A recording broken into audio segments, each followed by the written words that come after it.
2014 के जिसका मैं जिक्र कर रहा था, उसके बाद जब मोदी जी आए,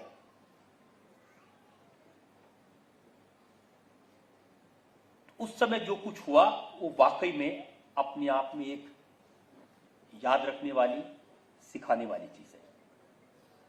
उन्होंने रिकॉर्डिंग के लिए मुझे रात को 10 बजे का टाइम दिया था। कहा था कि दिन भर मेरी 5 पब्लिक मीटिंग्स है, पश्चिम बंगाल से मैं आऊंगा, रात को करूंगा और अगले दिन सुबह मुझे वापस जाना।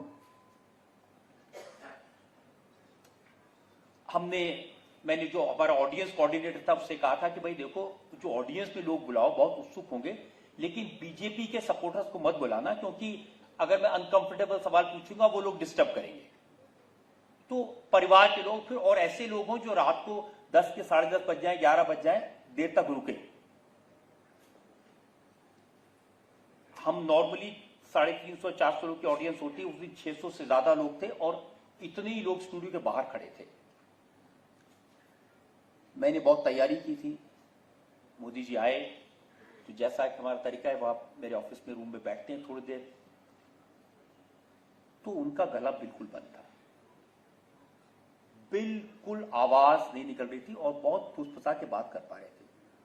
और कहा, पंडित जी बड़ी गड़बड़ हो गई, इस चीज को तो फैक्टर ही नहीं किया।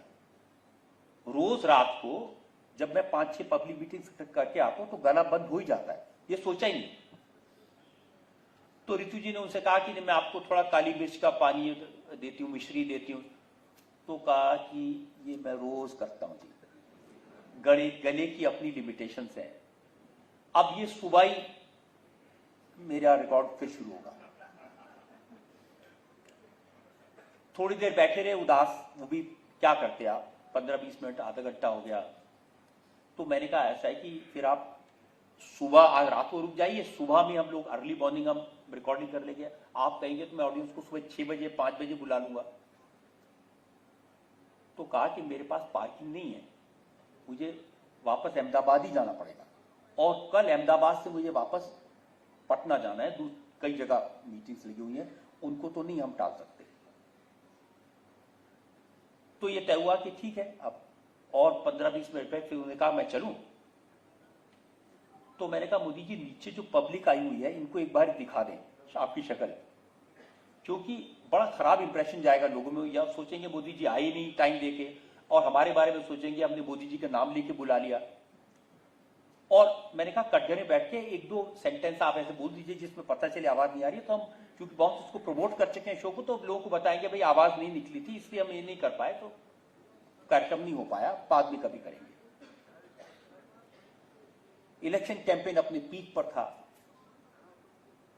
ये मेरे साथ स्टूडियो में घुसे और अचानक ऐसा लगा कि तूफान आ गया, सारे लोग खड़े होके मोदी मोदी मोदी। ये वहां से ये पहली बार ये नारा शुरू हुआ। तो मैंने ऑडियंस वाले को बुलाया, मैंने कहा मैंने तुझे कहा था कि बीजेपी वालों को नहीं बुलाना है। उसने कहा सर इसमें से कोई बीजेपी वाला नहीं है, वो देखिए मेरा चाचा है, कनाडा से आए, ऊपर इस टेबल पे चढ़ के नाच रहा है, मोदी मोदी कर रहा है।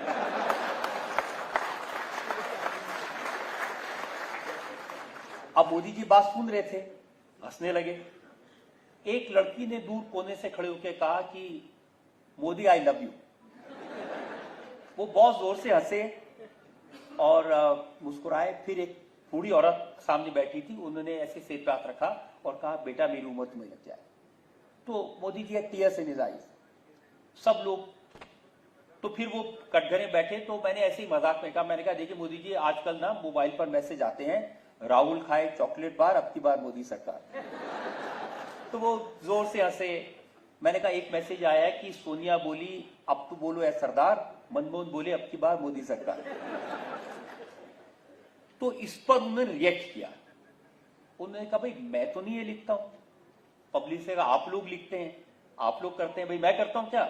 मैं कहा नहीं। अब हमने देखा उनकी आवाज बिल्कुल ठीक आ रही थी। अचानक या तो वो हंसे या किसी वजह से इट वॉज नॉर्मल। और उसके बाद मैंने कंटिन्यू किया, 1.5 घंटे नॉन स्टॉप हमने शो रिकॉर्ड किया and there was no problem.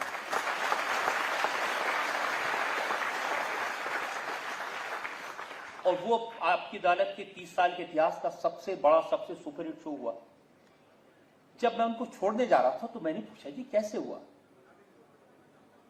तो उन्होंने कहा कि आपकी अदालत पर और नरेंद्र मोदी पर दोनों पर भगवान की कृपा है।